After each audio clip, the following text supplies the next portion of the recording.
So today we're gonna talk about tennis elbow, and we're gonna kind of deep dive into my personal experience and the information I gained over the years from others, friends, teammates, and even students. So I string a bit on the outside of myself, and I've tried to help people with tennis elbow issues. I suffered from it twice, and I think I got a pretty good idea on how to tackle it, at least from what I would suggest to people to help them. And it covers all aspects. I feel tennis elbow, I've seen people out of the game for a year, which is a shame. I've seen people suffer while they play with no change, only getting worse. Some have had surgery, which I like to avoid at all costs. I suffered from it from a year the first time, and then 6 months the second time. Now, let's talk about, let's just put it out there. I tell people when they have tennis arm problems, I tell them it's their racket, because some rackets are hard on the arm. Almost 100% people that say that they got tennis elbow, they're sometimes or most time playing with either a tough, stiff poly string or a Babolat racket. Now, I know Babolat's gonna hate me for this if this goes viral, but it's not Babolat's fault. Babolat, and I've had Babolat, so I know what I'm talking about. It's not totally the racket, because some people play with Babolats and have no issues, but if your form is not correct and doesn't have any major flaws in it, then Babolat rackets might not give you a problem. But if you're a recreational player and your form has a little bit of issues, the Babolat racket, I think, amplifies those issues and turns it into more of a problem than a softer racket. Sometimes I suggest a softer racket and people right away start to get better. Sometimes it takes longer than others, but I think attacking it from all angles, meaning if you have arm pain that is keeping you from taking that extended rest, and I know people who took an extended rest, as soon as they came back and hit with the same setup and the same form, they're right back to square one, sometimes immediately or sometimes within a few weeks, and they're very frustrated, disappointed. So I've seen that happen. Now, what should you do if you're suffering from tennis elbow and you want to get rid of it, heal it quickly, and keep playing? Because I believe rest is no good if you're gonna come back to your same setup and not adjust your form. First thing you gotta do, I would suggest getting a spare racket that's not a Babolat. A softer, gentler racket that's easy on the arm.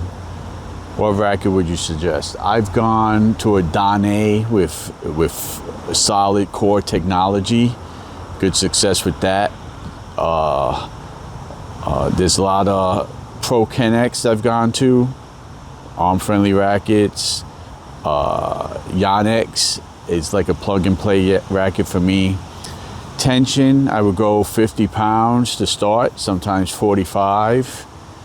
Yes, this is a big change. You might not like what you're gonna hear, but this is a recipe to get rid of arm pain. If you don't want to change, then you might as well just shut off this video right now, because you gotta be open to change. And if you're not ready yet, then go rest or keep on being in pain. Pretty simple. So racket change, string change, soft monofilament, Technofiber, whatchamacallit, nothing poly, no co-polys. I would suggest go straight up to getting a nice soft monofilament string like NRG 17, something like that, pricey. But you're also gonna get natural gut. You're gonna get the Babolat natural gut. You're going to hybrid it. This way you keep costs down. You're gonna put the natural gut in the mains, 50 pounds. You're gonna put the cross, NRG 17 or a soft monofilament string, and you're gonna put that 50 pounds in the cross. That's your string setup until you heal. Then you're gonna go probably a little bit rest, a little bit less tennis. The next thing you're gonna do is change your form. Now, whether you can self-teach yourself to hit proper tennis, forehand, backhand, serve, I would suggest working with a pro. Let them know that you need to figure out why your arm hurts and that you think is that you have poor form or straining on your hits or manipulating your wrist too much in your technique. A good pro will take a look, investigate it, videotape yourself, look at yourself, compare yourself to the pros. And what you're looking for is tension. What you're looking for is bad technique, too much wrist manipulation. Maybe I'll do a video on that, but even I had to change my forehand, and it was a positive thing because I got a better forehand and I healed from my tennis elbow. So all I'm saying, these steps, only good things should or could happen from it. And I can say it's 100% for everyone. But if you're dealing with this pain and thinking of stepping away from the game, it's worth a try if you want to stay in the game. And not only if you want to stay in the game, you're going to stay in the game and improve your technique, which is a bonus. Yes, you have to invest money in coaching. Don't have to take 10 lessons a week. You have to take a few lessons to dial in your technique, and then you practice it with drop hitting, hitting with cooperative friends that are going to hit a decent ball. You're not going to play matches. You're going to hit at a low level so you get your technique right. Like Rick Macy says, bake it in, and hopefully you will be healing while you're learning. The strain on the arm is going to go away because you're not hitting the ball with poor technique. You got the soft racket and string set up, which is going to help. And this is all good things. Now, when you heal, you could go back to your Babolat with a soft string setup. Go gently back into the Babolat.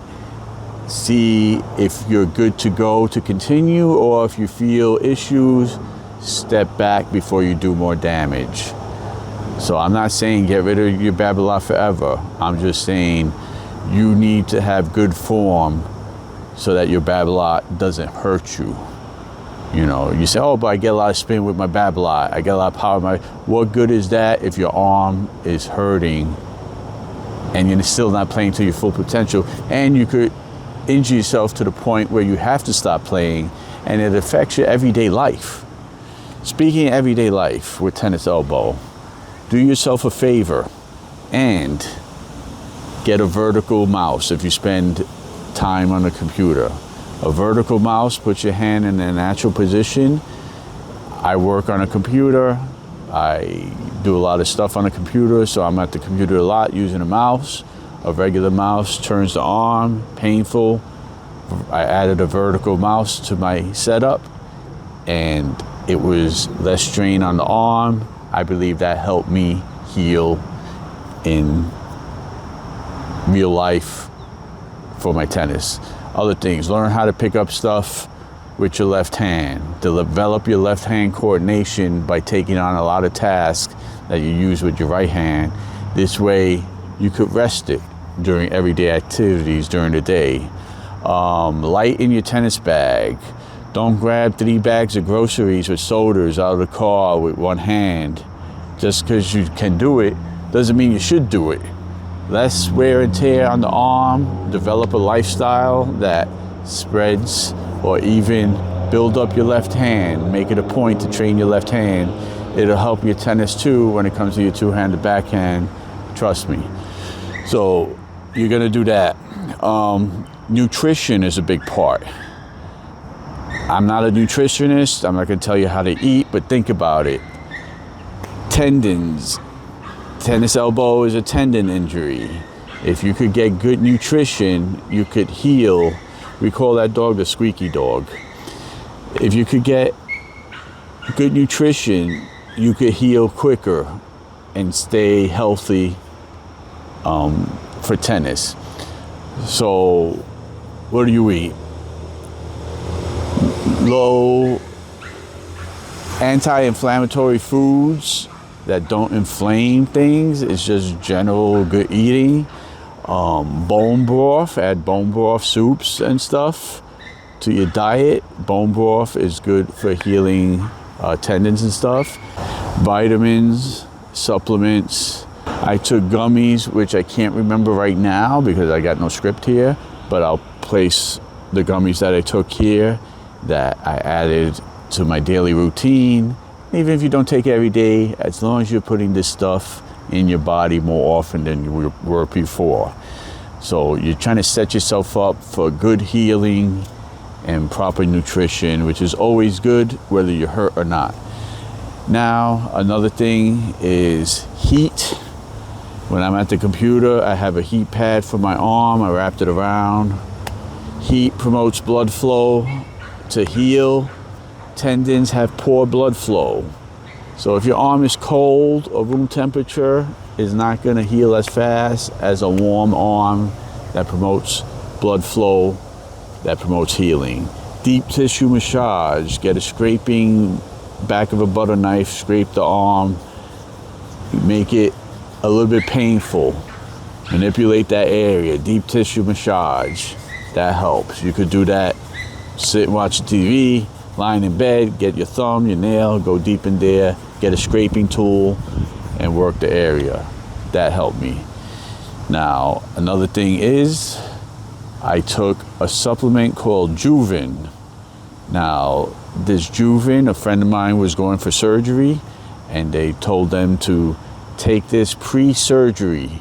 And what this does is starts building your nutrients so that once you go through the surgery, your body's already got all the nutrients loaded for a quicker recovery post-surgery. You don't go in cold to surgery. This is elective surgery when you could plan. And you don't go in cold and then take nutrients after when the damage is done. You get ahead of the game. You take this supplement drink powder before surgery, build up yourself so that when you get surgery, you're ahead of the game and healing is better. You're putting your body ahead of the game. Now, Juven is kind of pricey. It's not really that great tasting to drink. The cherry one was better, but I drank that. I didn't drink it every day. I didn't drink it twice a day. I drank it a couple times a week. You know, maybe half a dose, half the bag one day, half bag. All I know it was I was doing more than nothing for my body.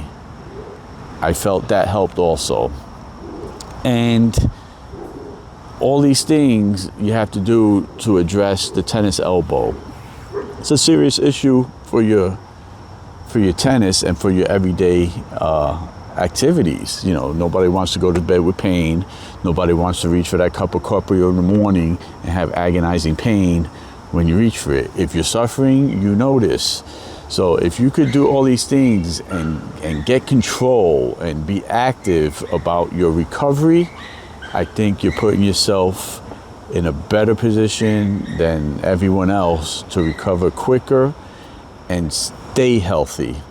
You know, you have the tools to maintain your health. When you feel a little sore, you back away, get a softer string set up, and you should be able to address the tennis elbow issue. Now, hopefully this helped you. Hopefully it gave you a few ideas. Maybe you're doing some of the things. Maybe you could add a few things I suggested here. If you find this video helpful, if it makes sense to you, just all I ask is for a like, a subscribe, and maybe even a comment. Give me some ideas. This is all from my personal experiences with teammates, with myself 2 times, and with racket stringing clients that I help with shoulder injuries, arm issues. So this is what I believe that helped me, and if it helped me, I believe it can help you. So thanks for watching. Hope you heal good and hope everything works out.